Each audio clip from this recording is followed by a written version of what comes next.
త్రిమూర్తులతో మొట్టమొదటి వాడైన బ్రహ్మదేవుడు, అదేవిధంగా మనకి త్రికాలాలలో మొదటిదైన బ్రాహ్మీ ముహూర్తంలో చేశాడు. ఎలాగమ్మా?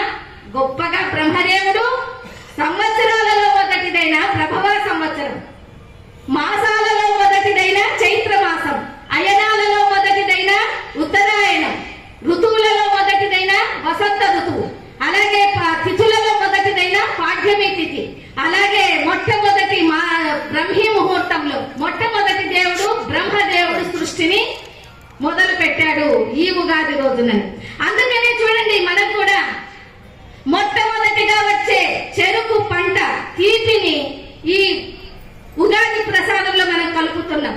అంతేకాకుండా మొట్టమొదటిగా పండే చింతపండు పులుపుని, మొట్టమొదటిగా వచ్చే సముద్రపు లవణాన్ని, మొట్టమొదటి పంటగా వచ్చే మామిడికాయ వగరును, మొట్టమొదటి పంటగా వచ్చే వేప పువ్వును, మొట్టమొదటిగా వచ్చేటువంటి ఈ పదార్థాలన్నింటినీ కలిపి షడ్ రుచుల మేళనముతో మనకు 6 ఋతువులు ఉన్నాయి కదా, 6 ఋతువులకు ప్రమాణంగా 6 రుచులతో ఈ ఉగాది రోజున ప్రసాదాన్ని మనం స్వీకరిస్తున్నాం. ఎలా స్వీకరిస్తున్నాం?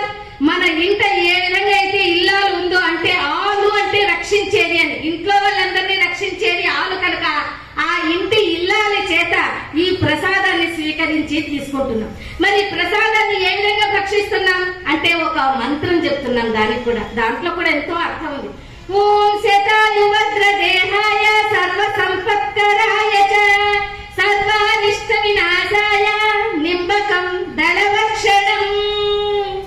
ఈ ప్రసాదాన్ని తీసుకుంటే ఎలా ఉంటుందమ్మా? మన దేహం అంటే వజ్ర సమేతంగా ఉంటుంది. వజ్రం ఏ విధంగా అయితే బాగా గట్టిగా ఉంటుందో అలాగే మన దేహం కూడా బాగా గట్టిగా ఉంటుంది. అందుకే పూర్వకాలంలో 100 సంవత్సరాలు 125 సంవత్సరాలు బాగా జీవించి ఉండేటువంటి వారు. అదే విధంగా అన్ని శుభాలను సంపత్తులను మనకు అనుగ్రహించేదే ఈ ప్రసాదం. చాలా మంది పచ్చడి అంటూ ఉంటారు, ఉగాది పచ్చడి. కానీ భగవంతుని దగ్గర పెట్టినటువంటి పదార్థాన్ని ప్రసాదంగా స్వీకరిస్తాం కనుకనే మేము ఉగాది ప్రసాదము అని చెప్తున్నాం. మొట్టమొదట ఈ ప్రసాదాన్ని నింబకం దళభక్షణం అనేవారు. కేవలం నింబకం అంటే ఈ వేప పూతను బెల్లంతో కలిపి మాత్రమే తీసుకునేవారు.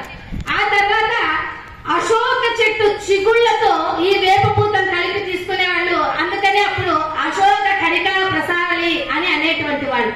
ఆ తర్వాత కొంతకాలానికి వీళ్ళు ఏం చేశారమ్మా అంటే ఈ నిమ్మకం దళవక్షణం అనేది వేప పూత బెల్లం అంటే 2 రకాలుగా, ఒకటి మంచిగా ఒకటి సుఖంగా, అంటే ఒకటి తీపి ఒకటి చేదు, ఒకటి కష్టం ఒకటి నష్టం, ఒకటి సుఖం ఒకటి సంతోషం, లాభ నష్టాలను కష్టాలను సుఖాలను సంతోషాలను అన్నిటినీ కూడా మేము సమానంగా స్వీకరిస్తాం అంటూ ఆ విధంగా వాళ్ళు నిమ్మక దళభక్షణం చేసేటువంటి వారు. ఆ తర్వాత కొంతకాలానికి ఇంకా 2 పదార్థాలు చేరారు మన మానవుడు. నింబ సుమ ఆమ్ల శర్కర ఘృతయుతం అన్నారు. అంటే నింబ సుమ వేపపూత, ఆ తర్వాత ఆమ్లం అంటే మామిడికాయ, ఆ తర్వాత శర్కర అంటే పంచదార కానీ లేదా బెల్లమే ప్రశస్తమైనది, బెల్లం వల్లనే మనకి కాల్షియం వస్తుంది. అలాగా ఘృతయుతం గోవు ఘృతం, ఈ 4 వస్తువులను కలిపి ప్రసాదంలో తీసుకునేటువంటి వాళ్ళు. 2 ఈ కాలంలో వచ్చే పూతలు, మామిడి పూత వేప పూత, 2 దైవ పదార్థం దేవతా ద్రవ్యాలు. ఏమిటది? బెల్లము గోఘృతం. ఈ 2 దేవతా పదార్థాలు. వీటిని స్వీకరించి తీసుకునేటువంటి వారు ఈ ప్రసాదాన్ని. మరి మనకి ప్రసాదములో తీపి ఉంది. తీపి దేనికి గుర్తు? కామములకు గుర్తు. అంటే ఇది ఎక్కువైనా కష్టమే కనుక కామం అంటే కోరికలు. పులుపు అంటే ఈ పులుపు ఏం చేస్తుంది అంటే మనకు రక్త ధమనులను రక్త ప్రసారాన్ని శుద్ధి చేస్తుంది. అలాగే ఉప్పు కూడా, ఈ ఉప్పు వలన మనకి ఉత్తేజంగా ఉంటారు. అలాగే కారం, ఈ కారం తీసుకోవడం వల్ల మనకి హార్ట్ అటాక్స్ రాకుండా ఉంటాయి. అలాగే వగరు తీసుకోవడం వల్ల లక్ష్యాన్ని సాధిస్తూ ఉంటారు.